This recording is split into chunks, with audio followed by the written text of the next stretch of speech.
Lu pernah bayangin nggak kalau jadi pembunuh bayaran itu kayak kita kerja biasanya? Ada yang tetap, ada yang kontrak, bahkan nih ada yang outsource. Nah, gua ada cerita menarik soal pembunuh bayaran outsource yang ngincer posisi pembunuh bayaran tetap. Tetap gak tuh? Kayak persaingan di Cikarang. Tapi jangan lupa buat nonton film aslinya dan subscribe dulu.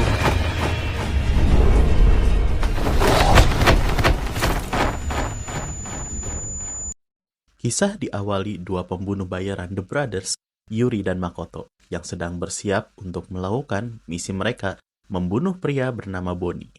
Kedua pembunuh tersebut pun mendatangi rumah Bonnie. Namun, di dalam rumah banyak orang tidak seperti informasi dari manajer mereka. なんか全然メールの内容と違うの始まってから読むのやめちゃったんだよ。 Lama menunggu jawaban, Yuri pun menembak Ropocho di sana dan perkelahian pun dimulai. Semua berlangsung brutal dan misi pun selesai.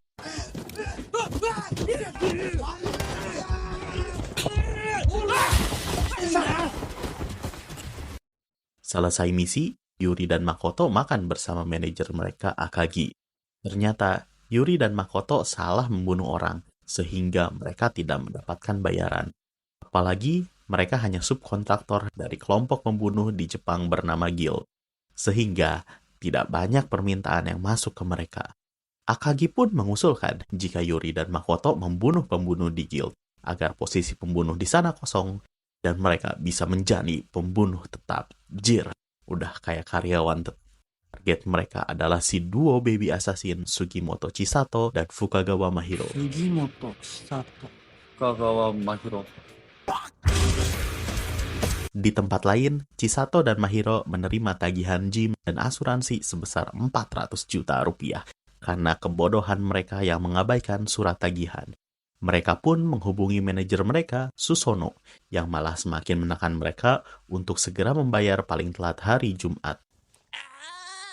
Mereka pun melanjutkan hari seperti biasanya, makan, berlatih, sampai akhirnya mereka sadar jika mereka lupa untuk membayar tagihan yang sudah diingatkan manajer mereka. Mereka pun segera berlari ke bank. Untungnya, mereka sempat pergi ke bank tepat 15 menit sebelum pembayaran ditutup. Sialnya, bank tempat mereka dilakukan pembayaran malah dibajak. Chisato dan Mahiro sebenarnya terlampau santuy dan malah ngobrol. Chisato pun digetok sama salah satu pembajak karena berisik. Walaupun Chisato ingat perkataan manajer, tidak boleh membunuh di luar pekerjaan. Namun, karena 5 menit lagi batas pembayaran dan kesal karena digetok, Chisato dan Mahiro pun beraksi menghabisi pembajak itu dalam kurang dari 1 menit. ありだな。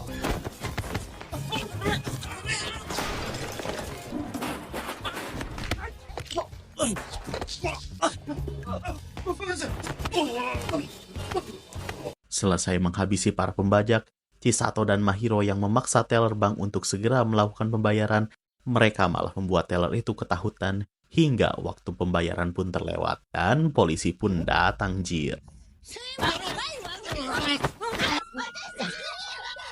Chisato dan Mahiro langsung mendapatkan PA atau surat peringatan dari Guild karena melakukan pembunuhan di luar tugas.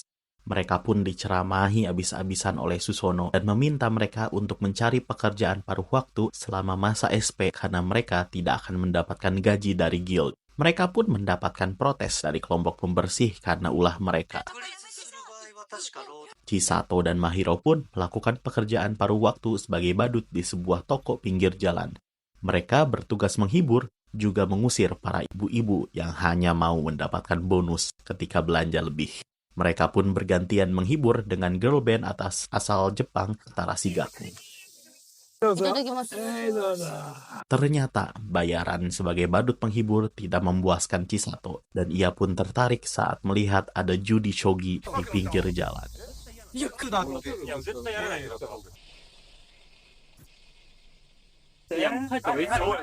Awalnya ia pede untuk memenangkan banyak uang dari judi tersebut.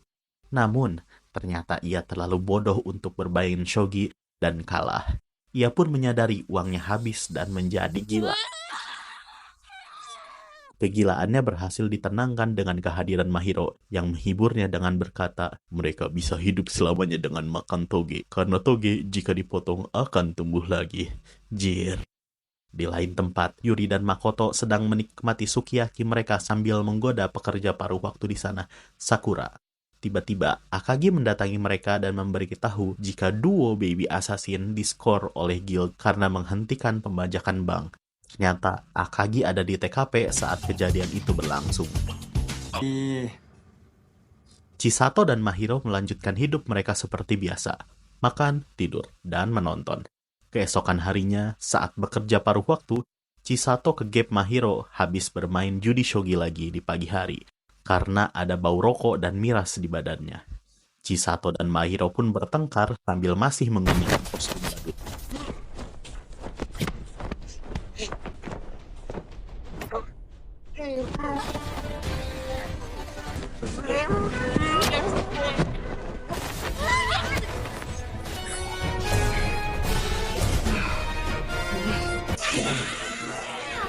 Akhirnya, mereka berdua dipecat. Mereka pun sedang memikirkan pekerjaan baru apa yang cocok untuk mereka lakukan. Sambil berjalan, mereka ternyata diikuti oleh Yuri dan Makoto yang siap beraksi untuk merebut tempat mereka di Guild Assassin. Namun, aksi mereka ketahuan dan The Brothers dikalahkan begitu saja oleh Baby Assassin.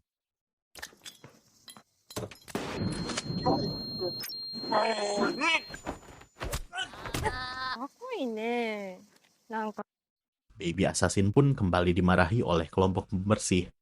これも保険適用外になる可能性ありますと同じで、回避できる案件だとみんな本当に忙しいんだけど。 Sayangnya, saat membersihkan TKP dan akan membuang tubuh The Brothers pun sadar dan kabur setelah membuat pingsan penjaga. Baby Assassin dan kelompok pembersih pun mengejar mereka. 今すぐ戻す。 Saat Tasaka, salah satu kelompok pembersih mengejar The Brothers, ia malah ditembak dan sekarat. Di saat sekarat ini, ia malah mendikterakannya Miyauchi untuk membuat laporan kematiannya sendiri. Baby Assassin yang melihat Tasaka sekarat pun marah dan mengejar The Brothers. あっちがついてるかも。今のうちに探そう。頼んだよ。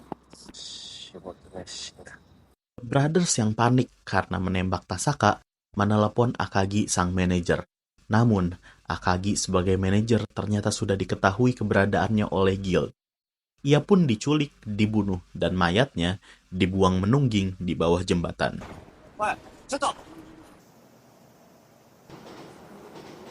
Kondisi Tasaka ternyata tidak begitu parah. Bahkan, saat dijenguk oleh Susano pun, Tasaka masih bisa santai makan puding buah dari Susano. The Brothers yang menemukan mayat Akagi pun membersihkan TKP dan membakar tubuh Akagi. Mereka pun merencanakan balas dendam atas kematian manajernya itu. Namun, makan dulu dong sebelum balas dendam. Namun, tak disangka, Baby Assassin pun mendatangi tempat tersebut.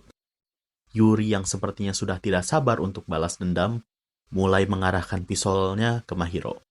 Namun, Baby Assassin pun sadar dan membalikan keadaan seketika. Sayangnya, Makoto yang punya refleks cepat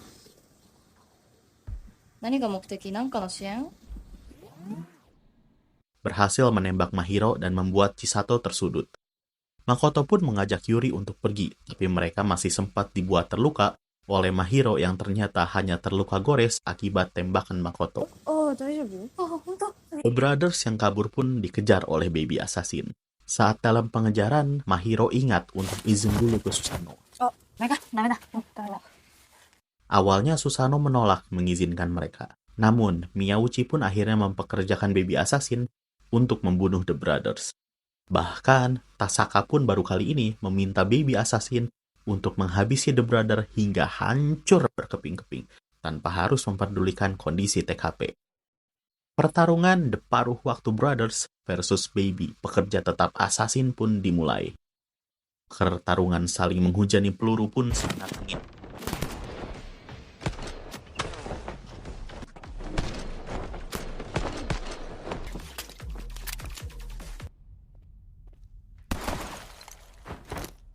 Masing-masing dari mereka pun ada yang terluka. Makoto dari The Brothers tertembak di bagian perut, dan Chisato dari The Baby Assassin juga tertembak di bagian perut. 仲間だっ任しときんしゃい。てくるな。 Akhirnya, pertarungan ini harus diselesaikan dengan tangan kosong antara Yuri versus Mahiro. Pertarungan mereka pun berlangsung sangat sengit, hingga akhirnya Yuri dapat mengendalikan.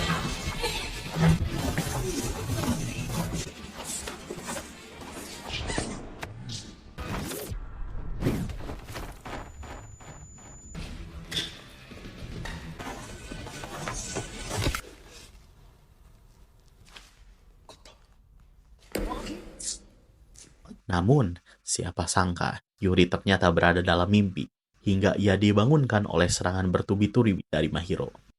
Pertarungan pun berlanjut sampai akhirnya Mahiro mengeluarkan jurus pamungkasnya, sundulan tanpa batas, yang mengenai dagu Yuri. Yuri pun tumbang jir. Brothers yang sudah lelah dan mengakui kekalahan mereka menutup pertarungan ini dengan saling berbincang antar kelompok. Sampai akhirnya perbincangan pun berakhir dan The Baby pekerja tetap assassin menyelesaikan pertarungan dengan tembakan tepat ke kepala The Brothers.